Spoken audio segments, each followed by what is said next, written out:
kita akan menjelaskannya secara tarki dan tanazul. Ya. Kalau tarki itu dari bawah ke atas, itu tarki namanya. Cara mengenal diri itu, kalau secara tarki dari bawah ke atas, mandangnya di bawah ke atas. Kalau tanazul memandangnya dari atas ke bawah. Apa maksud tanazul dan tarki? Inilah yang Ustaz jelaskan tadi. Ya, nanti Bapak Ibu pulang antuk seleleh. Nih. Ini kita ya Ustaz ringkas karena jam sampai jam 12 nih.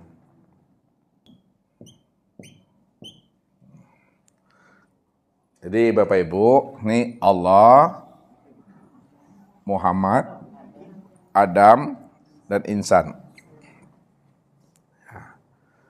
Kita melakukan tanazul lebih awal, biar lebih mudah, ya, mengambilnya dari pucuk.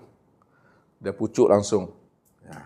Nanti udah paham kita, ambil lagi melalui tarki dari bawah kita naikkan ke atas. Ya, Allah. Ya. Allah itu menjelaskan dirinya kepada kita, ya, bahwa Allah itu huwal awalu wal akhiru waz zahir wal batin. Nih, Allah menjelaskan dirinya.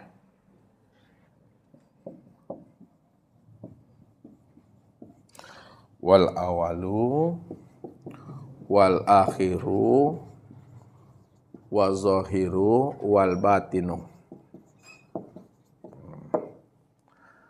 Dialah Allah yang awal, ya. Allah itu yang awal, bukan awal penciptaan Bapak Ibu, ya. Bukan awal penciptaan, bukan awal kejadian. Dia itu Allah yang awal, sebelum adanya segala yang ada. Maka dia yang lebih dahulu ada sebelum adanya yang ada. Sebelum adanya kehidupan, ya, dia sudah lebih dahulu sebelum adanya kehidupan itu. Bahkan seluruh kehidupan itu nyatanya daripada dia semata-mata itu. Itu maksudnya wal awalu. Dia awal, tidak ada ujungnya. Dia awal, tak ada permulaannya. Wal akhiru, dia zohir, tidak ada kesudahannya. Dia akhir, tidak ada kesudahannya. Dia akhir, tidak ada pangkalnya. Wa zohir, dia zohir, wujud pada segala yang ada. Ya, dalam bentuk rupa yang berbeda. Maka segala bentuk rupa yang berbeda, wujud yang lain, itulah sebenarnya kezohiran akan kenyataan dirinya. Yang benar-benar wujud.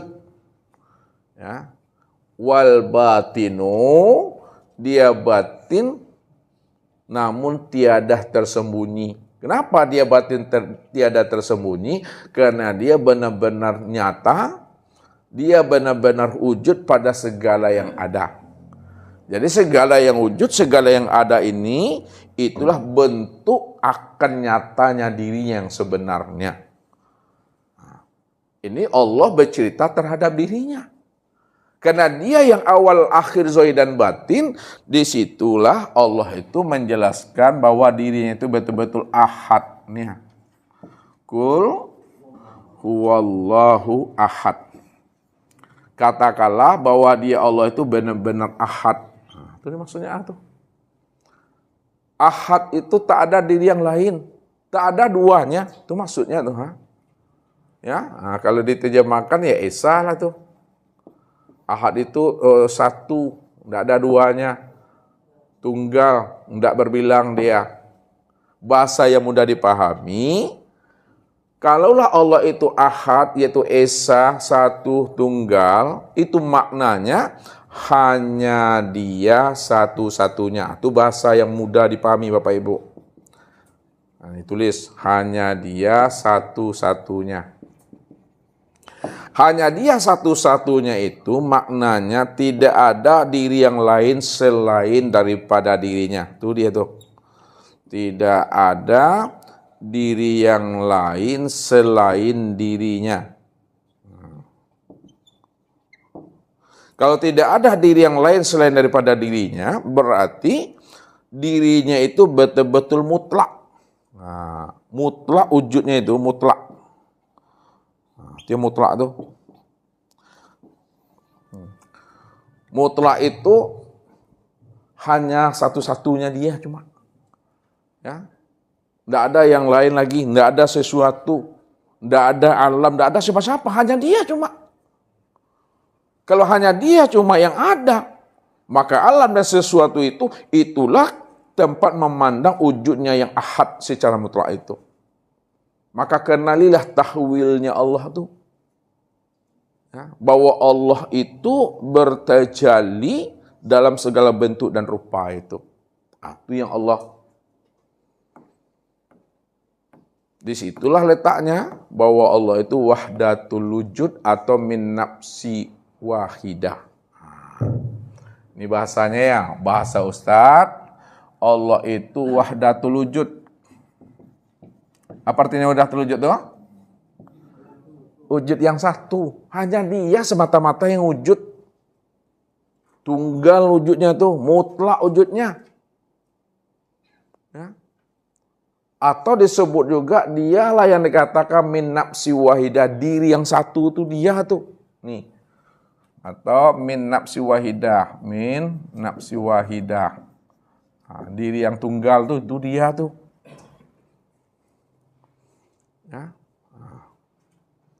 Nah, diri yang tunggal min nafsi wahidah atau wahdatul wujud itu adalah Allah. Dia tidak bisa dikenal. Tak dapat dikenal Bapak Ibu. Tak bisa diceritakan dia. Ya. Ya. Bagaimana kita akan mengenalnya? Bagaimana kita akan menceritakannya? Padahal sesuatu belum pernah ada. Ya. Jangankan namanya kita Bapak Ibu. Ya. Alam nih, langit dan bumi belum ada. Jangankan alam, langit dan bumi ini ada. Aras luh kursi mahfuz juga belum ada. Jangankan aras luh kursi mahfuz belum ada. Surga neraka juga belum ada. Jangankan surga dan neraka belum ada, nur saja juga belum ada. Jangankan namanya nur, dirinya yang bernama Allah pun belum ada, belum bernama. Nah, itu nggak bisa disebut. Karena dia tidak bisa disebut, nggak bisa dikenal. Maka pada makom itu disebut namanya makom Tuhan namanya. Nah, pada makom yang tidak bisa disebut tuh, ya, makom yang tidak bisa disebut nih, ini disebut namanya makom Tuhan.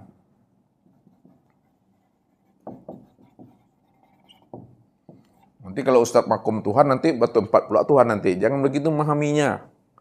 Ya, kedudukan Tuhan tuh makom Tuhan di situ, tidak bisa disebut, tidak bisa dikenal. Karena dia tidak bisa disebut, tidak bisa dikenal. Yang disebut namanya dengan makom Tuhan, itulah yang dikatakan makom Tuhan itu, yang disebut namanya dengan Zatul Bahdi. Itu dia. Zatul Bahdi. Kemudian Zatul Haq. Nah, itu dia. Apa lagi? Wujud mutlak. Apa lagi? Wujud hakiki. Nah. Sebut namanya wujud muhit. Wujud muhit. Atau disebut juga namanya dengan hu.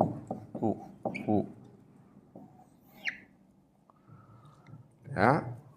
Hu, wujud muhit, wujud mutlak, wujud hakiki, Zatul Haq, Zatul Bihal, ini yang dikatakan namanya dengan makom Tuhan yang nggak pernah bisa disebut. Kan belum bernama dia Bapak Ibu. Belum bernama tuh. Ya. Belum bernama. Kalau belum bernama nih dalam keadaan kosong nih masanya tuh.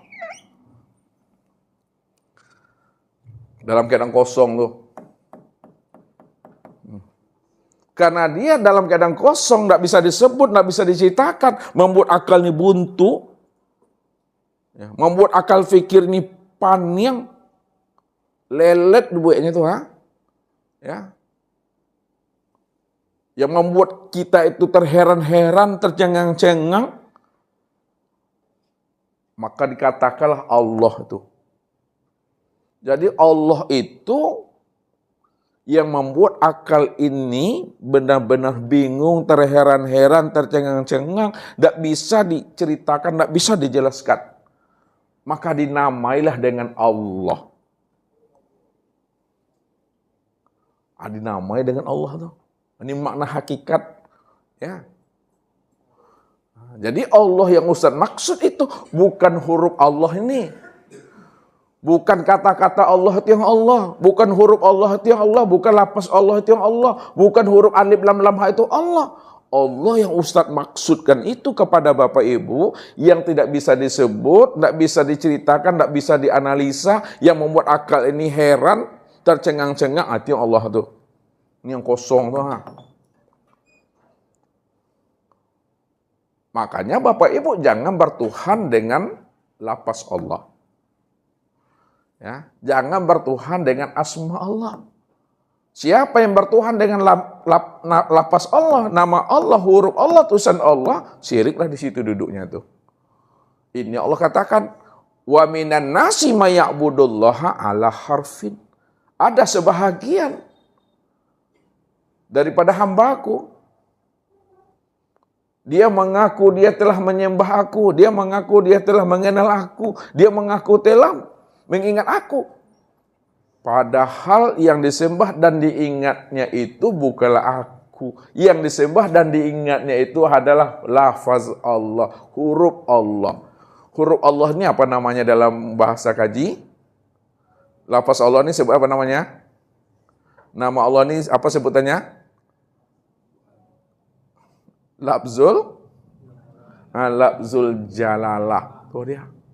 Bukan ini, ya. Itu dah. Jadi jangan Bapak Ibu bertuhan kepada nama. Ya. Orang banyak bertuhan kepada nama, tapi tak mengenal diri yang punya nama. Ya. Makanya kalau Bapak Ibu Ustaz antarkan lagi dalam bahasa Mindangnya, kita ini dalam hal memahami tentang Tuhan, yang pertama, ada orang yang batuhan. Ya, batuhan, jo Tuhan, dengan Tuhan, baru Tuhan. Itu mesti pahami itu. Ya. Ini Allah yang tunggal wujud dan mutlak itu. Tidak bisa dikenal, tidak bisa disebut. Karena dia tidak bisa dikenal dan bisa disebut. Ya. Maka dirinya itu dikatakan namanya dengan wujud muhid, wujud mutlak, wujud hakiki, zatul haq dan zatul bihal. Hanya dia yang wujud semata-mata. Dan itu pun tidak bisa diceritakan Bapak Ibu. Itu maksudnya tuh. Dalam keadaan nol. Ini yang Allah jelaskan. Hal ata alal insan hinu minad dahri lam yakun say'an mazkura. Telah datang kepada manusia satu waktu dari masa yang tidak pernah bisa disebut. Akan tetapi, semua yang wujud, semua yang ada ini, asalnya daripada dirinya. Nah, semua yang wujud, semua yang ada, asalnya daripada dirinya. Bahwa Allah itulah hakikat segala yang ada. Allah itulah hakikat segala sesuatu. Allah itulah hakikat sekalian alam. Allah itulah hakikat segala diri. Disitulah dia menjelaskan dirinya sebagai hakikat segala yang wujud. Innalillahi. Nah, itu dia maksudnya tuh. Innalillahi wa inna ilaihi rajiun. Dia. Sesungguhnya, ya, sekalian alam segala sesuatu itu sumbernya datangnya daripada Allah. Wa inna ilaihi rajiun. Dan sesungguhnya kepadanya lah kembali segala yang ada nih.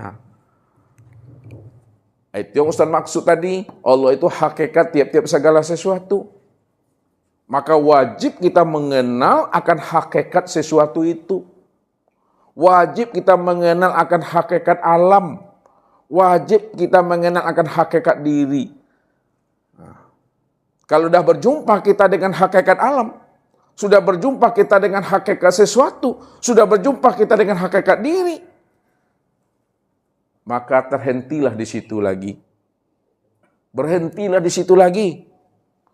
Ini Allah katakan, wa anna ila rabbikal muntaha. Sesungguhnya Rabbmu itu adalah akhir segala-galanya dari perjalanan kesudahan hidupmu. Jadi Allah itu akhir kesudahan perjalanan kita.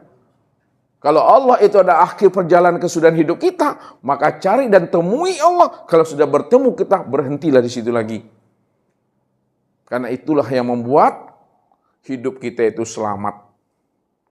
Ya. Maka Allah itulah sebagai wasilah. Dan Allah itu juga sebagai tempat berwasilah. Ya, Ustaz ulangi lagi. Allah itu sebagai wasilah dan Allah itu juga sebagai tempat berwasilah. Siapa yang ingin kenal dirinya? Melalui aku, kata Allah. Araftu Rabbi bi Rabbi. Aku kenal Allah, aku kenal Tuhan. Itu karena Allah, karena Tuhan. Kalau bukan Allah yang memperkenalkan dirinya. Kalau bukan Allah membukakan tabir rahasia dirinya kepada hamba yang dia pilih. Maka ketika itulah sebenarnya manusia itu benar-benar paham dan mengerti siapa Tuhan itu yang sesungguhnya. Tapi kalau bukan Allah yang membukakannya, maka tidak akan pernah kita sampai kepada dirinya. Disitulah rahasianya Allah itu sebagai wali mursyid, Bapak Ibu. Yang wali mursyid yang sebenar-benarnya itu Allah. Yahdi mayasya wa yadilu mayasya. Dia memberi hidayah dan petunjuk kepada orang yang dia tunjuki. Dan dia juga akan menutup hidayah dan petunjuk kepada orang yang dia pilih. Nah, kalau Allah sebagai pembuka hidayah, Allah sebagai pembuka petunjuk, dan Allah pula sebagai penutup hidayah petunjuk, maka kenalilah dia itu. Datang kepadanya kalau kita temui. Ini Allah katakan, fastahduni ahdikum. Kalau kamu sudah sadar dan tahu kamu bahwa aku ini adalah pemberi hidayah dan petunjuk, aku pula yang akan menutupkan hidayah dan petunjuk kepada dirimu. Maka minta hidayah kepada aku, minta petunjuk kepada aku. Pasti aku akan memberi hidayah dan petunjuk kepada dirimu, kata Allah. Allah yang bilang kayak gitu, Bapak Ibu. Hadis qudsi itu. Yang sulitnya manusia ini tak ada keinginannya untuk menemui Tuhan. Tak ada kehendak dirinya untuk menjumpai Tuhan. Inilah yang dikatakan orang yang hakikat sombong itu yang sebenar-benarnya. Jadi yang dikatakan sombong, yang sebenar-benar sombong itu orang yang tak nondak pingin menemui Tuhannya. Tak ada keinginannya untuk berjumpa dengan Allah. Nikmatnya dipakai. Tapi yang pemberi nikmat tak pernah kita kenali. Matanya, pendengaran, ucapan. Itulah nikmat Allah itu. Itulah karunia Allah itu. Itulah anugerah Allah itu. Tapi kita tak mau menemuinya. Tak mau kita mengenalinya. Itu yang sombong, itu yang sebenarnya Bapak Ibu. Nah, jadi orang yang sombong itu adalah orang yang tidak mau mengenal Tuhannya. Padahal Tuhan yang menciptakan akan dirinya. Namun dia tidak mau kenal dengan Tuhan. Itu sombong yang sebenarnya itu. Nah, itu rahasianya Bapak Ibu. Ini Allah. Lalu bagaimana Allah ini ya bisa mengenal dirinya? Nah, supaya dirinya bisa dikenal, maka dia pun mentajalikan dirinya. Mentajalikan dirinya. Menampakkan dirinya. Mewujudkan dirinya. Ketika dia ingin melihat dirinya, menampakkan dirinya, maka tajali dirinya itu yang disebut namanya dengan Nur Muhammad. Itu dia. Dia sebut namanya Nur Muhammad itu. Maka Nur Muhammad itu berasal daripada tajalli Nur Allah. Nur Muhammad itu berasal daripada diri Allah. Itu yang terdiri daripada 4 anasir itu. Wujud, ilmu, nur, dan suhud tuh.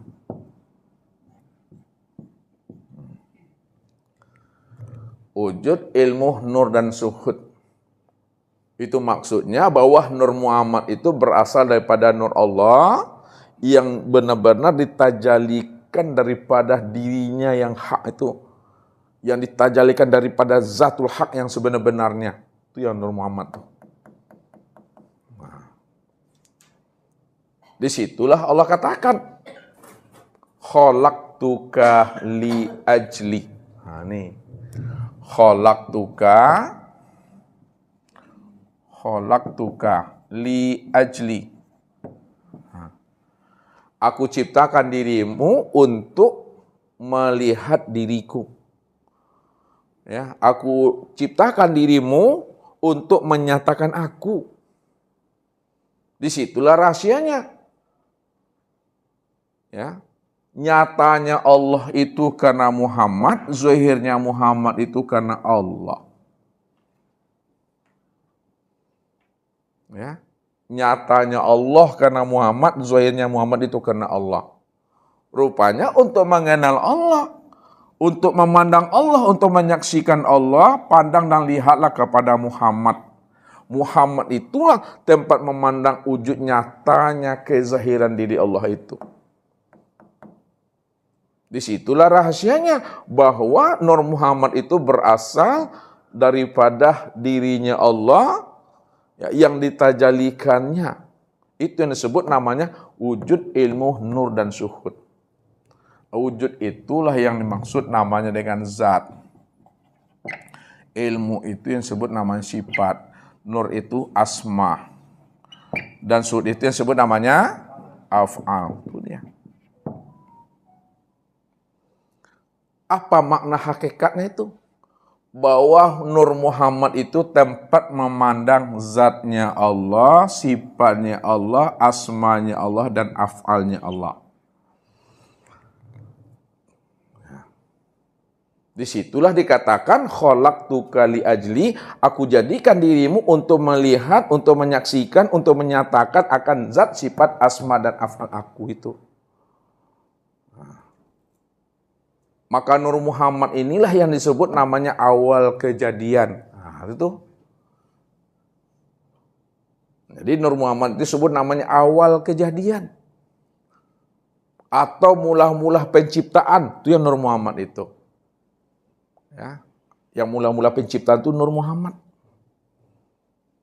Nah, disitulah Nur Muhammad menjelaskan ana abul arwah wa ana abul jasad.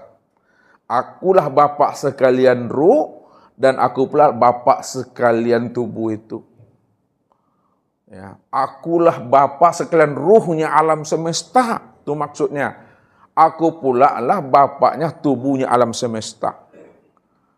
Maknanya, alam semesta ini, langit dan bumi, segala sesuatu itu berasal daripada Nur Muhammad itu. Itu maksudnya, ana minallah wal alam minni. Ana minallah wal mu'minuna minni. Aku langsung daripada zatnya Allah.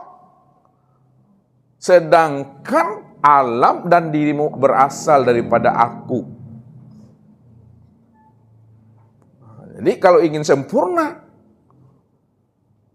makrifat kita kepada Allah itu kenali Nur Muhammad ini jalannya Bapak Ibu. Itu Nur Muhammad itu. Jadi Nur Muhammad itu ya itu maksudnya adalah terang. Itu maksudnya tuh. Nur Muhammad itu maksudnya jelas. Nur Muhammad itu maksudnya nyata. Nur Muhammad itu maksudnya wujud.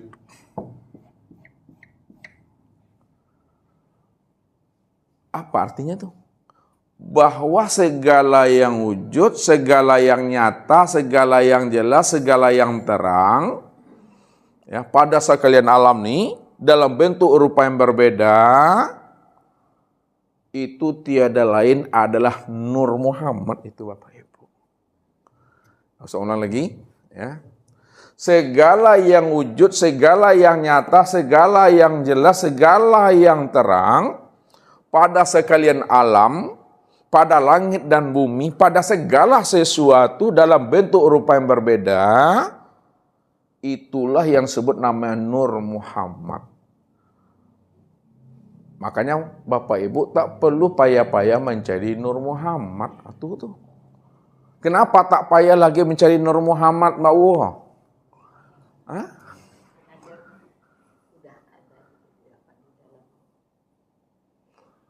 Kenapa tak payah mencari Nur Muhammad?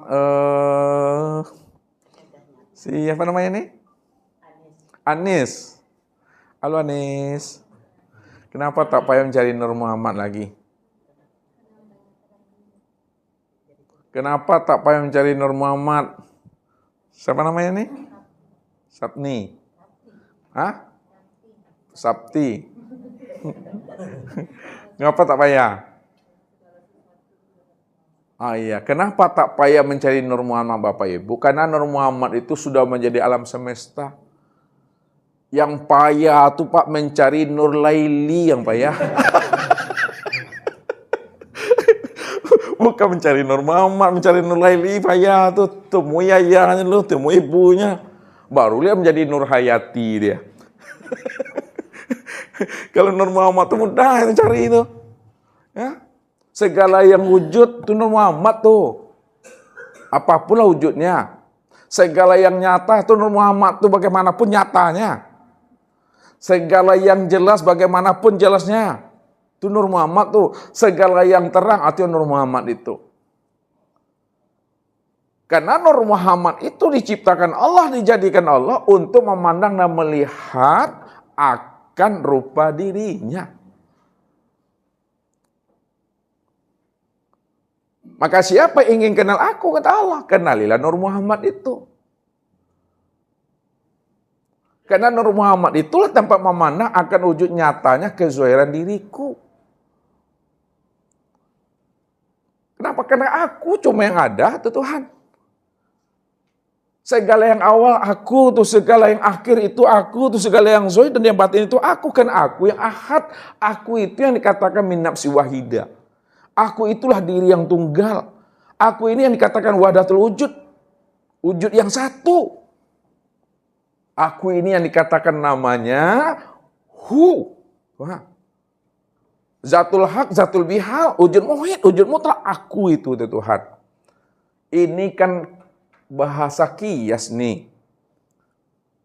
Untuk menghantarkan pemahaman kita, hanya dia semata-mata yang ada. Itu aja maksudnya tuh. Makanya Bapak Ibu jangan bingung memahami bahasa-bahasa ini, kan merodip kalimat nih. Sinonimnya aja tuh. Kadang ada juga no, sebelum Tuhan bernama Allah sia namanya lah jale Tuhan kan ada nama sabi cuma itu. Hah? Pernah enggak Bapak Ibu dengar orang mencoba-coba kaji itu? Sebelum Tuhan bernama Allah sia namanya. Sudah jelas Tuhan itu enggak ada namanya. Sebut juga sebelum Tuhan bernama Allah sia namanya. Maksudnya ke sini, sebenarnya ini bukan namanya. Ini menjelaskan dan menceritakan kata-kata hu, wujud muhid, wujud mutlak, wujud hakiki itu min nafsi wahidah, wahdatul wujud itu menjelaskan hanya aku cuma yang ada. Itu maksudnya. Karena aku cuma yang ada, maka disebutlah hu, dia.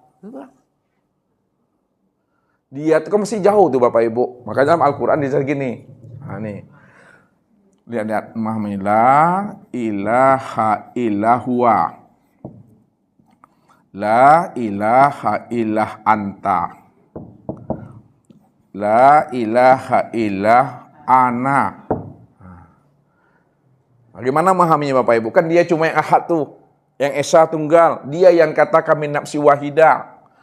Dia yang mengatakan wahdatul wujud. Dia yang ahad tuh. La ilaha illahu. Tidak ada yang wujud, melainkan di jauh tuh pahamnya tuh jauh tuh. Dia yang mana? Jauh tuh Bapak Ibu.